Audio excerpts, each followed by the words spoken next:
আসসালামু আলাইকুম এভরিওয়ান, কেমন আছেন সবাই? আশা করছি ভালো আছেন। আজকে আবার রেসিপি নিয়ে চলে আসলাম। আজকে আমার রেসিপি হলো আলু পরোটা। আশা করছি রেসিপিটি আপনাদের ভালো লাগবে। যদি আমার রেসিপিটি ভালো লাগে তাহলে একটা লাইক দিয়ে সাবস্ক্রাইব করে আমার পাশে থাকবেন। তাহলে শুরু করি। এখানে আমি একটা বাটি নিলাম।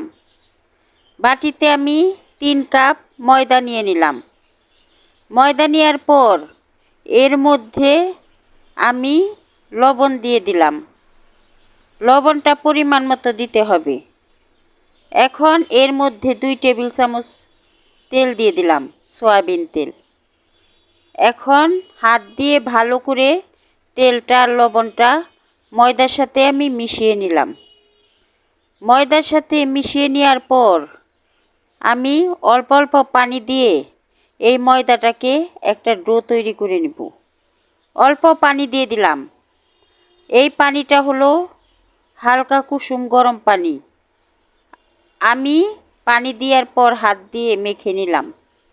আবারও পানি দিয়ে দিলাম। এইভাবে অল্প অল্প পানি দিতে হবে আর মেখে নিতে হবে। একবারে পানি দিতে যাবেন না, তাহলে ময়দার ডোটা ঠিক হবে না। আমি অল্প অল্প পানি দিচ্ছি আর মথে নিচ্ছি। এখন আমার ময়দার ডোটা তৈরি করা হয়ে গেছে। আর একটু মথে এর মধ্যে আমি তেল দিয়ে দিব। আর একটু তেল দিয়ে চারপাশে হাত দিয়ে ভালো করে মেখে ঢাকনা দিয়ে ঢেকে 10-15 মিনিট রেখে দিব রেস্টে।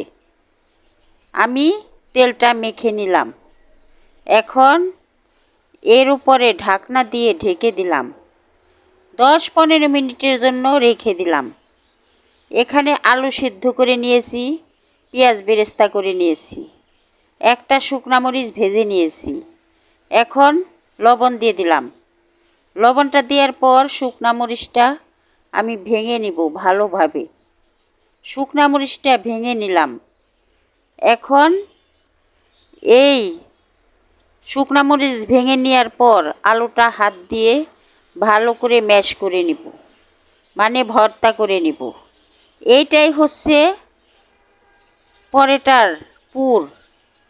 আমি হাত দিয়ে ভালো করে আলুটাকে ভর্তা করে নিলাম। এই পুরটা পরোটার ভেতরে ভরে বেলে নিব। আমার পুরটা তৈরি হয়েছে। এখন ময়দাটাও 10-15 মিনিট রেস্টে রাখা হয়ে গেছে। এখন হাত দিয়ে ভালো করে আবারও মথে নিচ্ছি। মথে নেওয়ার পর এর থেকে আমি লেচি কেটে নেব। আলু পরোটাটা একটু মোটা হয়, ওই কারণে লেচিটা একটু বেশি নিতে হবে। আমি লেচি কেটে নিচ্ছি। 3 কাপ ময়দায় 4টা লেচি কেটে নিলাম। এখন এই লেচির থেকে একটা লেচি নিয়ে আমি পরোটা বেলে নিব। ফিরা আর বেলনা নিয়ে নিলাম।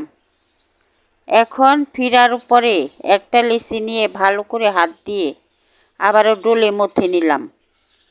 এখন এর মধ্যে শুকনা ময়দা নিয়ে নিব। ময়দা নেওয়ার পর আমি রুটিটা মানে পরোটাটা বেলে নিব। শুকনা ময়দা নিয়ে নিলাম। এখন পরোটাটাকে আমি বেলে নিচ্ছি।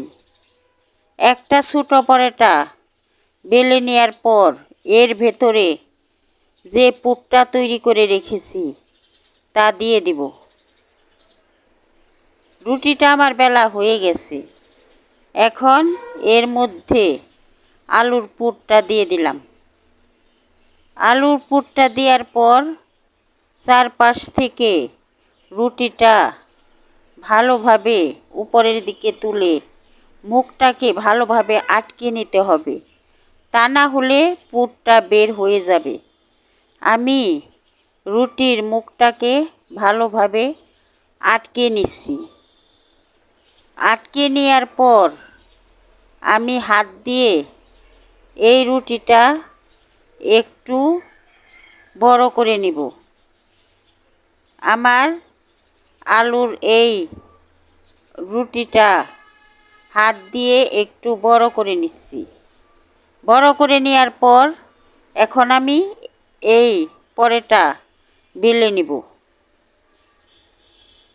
আমার হাত দিয়ে বড় করা হয়ে গেছে। এখন বেলনা নিয়ে এই পরোটাটাকে বেলবো। খুব সাবধানে বেলতে হবে, তা না হলে আলুর পুরটা বের হয়ে যাবে চারপাশ দিয়ে। দেখেন আমার পরোটা বেলা হয়ে গেছে। এখন সবগুলা পরোটাই আমি একইভাবে বেলে নিব। এইভাবে সাবধানে বেলে নিতে হবে, জুড়ে বেলতে যাবেন না, তাহলে আলুর পুরটা বের হয়ে যাবে। এখন একটা পরোটা আমার বেলা শেষ, বাকিগুলাও একইভাবে আমি বেলে নেব। এখন ভাজার জন্য চুলায় চলে গেলাম। চুলায় একটা প্যান বসিয়ে দিলাম, প্যানে পরোটা দিয়ে দিলাম। এখন পরোটাটা এক পিঠ ভেজে নিচ্ছি। এক পিঠ ভেজে নেওয়ার পর এই আলুর পরোটাটা আমি উল্টিয়ে দিলাম। উল্টা পিঠও কিছুক্ষণ ভেজে নেব, তারপরে তেল দিয়ে দেব। আমার পরোটা দুই পাশই ভাজা হয়ে গেছে। এখন এর মধ্যে চারিদিক দিয়ে তেল দিয়ে দিচ্ছি। তেলটা দেওয়ার পর আমি পরোটাটা তেলের উপরে ভাজবো। আমি এক পিঠ ভেজে নিচ্ছি। এখন উল্টিয়ে আরেক পিঠও ভেজে নেব। এইভাবে আমি সবগুলা পরোটাই তেল দিয়ে ভেজে নেব। আমার পরোটা ভাজা হয়ে গেছে। এখন আমি প্যানের থেকে এই পরোটাটাকে তুলে নিব। দেখেন কতটা সুন্দর হয়েছে।